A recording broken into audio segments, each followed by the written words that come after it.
Սիրուշո,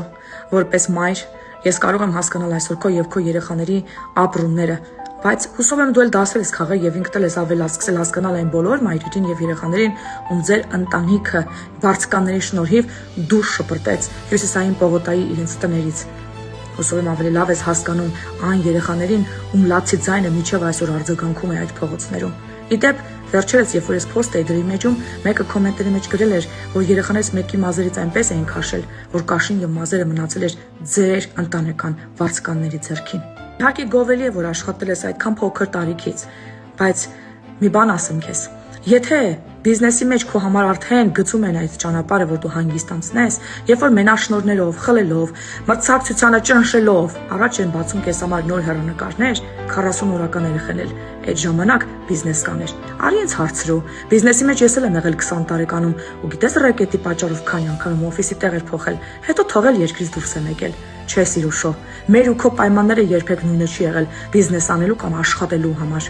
Չէ, ինչ որ մեկը չի ուզում քեզանից ոչ մի բան քանդի։ Իդեպ, սեփական շահույթով արձանագրված բիզնեսները դժվար թե բացի քեզանից ինչ որ մեկը անգամ վանի։ Մարդիկ պարզապես ուզում են վերցնել ձեր ընտանիքից այն, ինչ իրենց է պատկանում, ինչ թալանվել է իրենցից, տներից սկսած, բիզնեսներից, հնարավորություններից, մարդկային կյանքերից, եւ այս ամենին հատուցելու ժամանակը պետք է որ ինչ որ ժամանակ կար, ճիշտ չէ՞։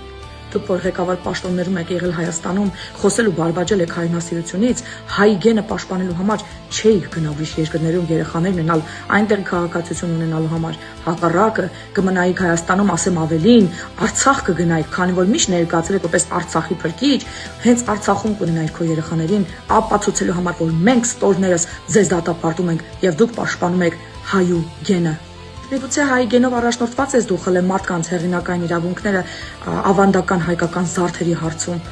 խլելով նրանցից ոչ միայն ներկայացրես որպես քոնը, այլ նաև հակառակվել ես նրանց եւ ամեն տեղ ստորացրել ես նրանց ապացուցելու քո սուտը նրանց ճշմարտության փոխարեն։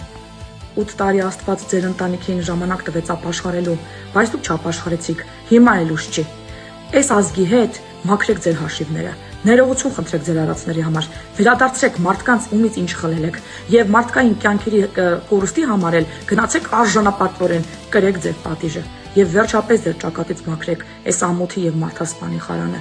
Այլապես ուրիշ տարբերակ չկա։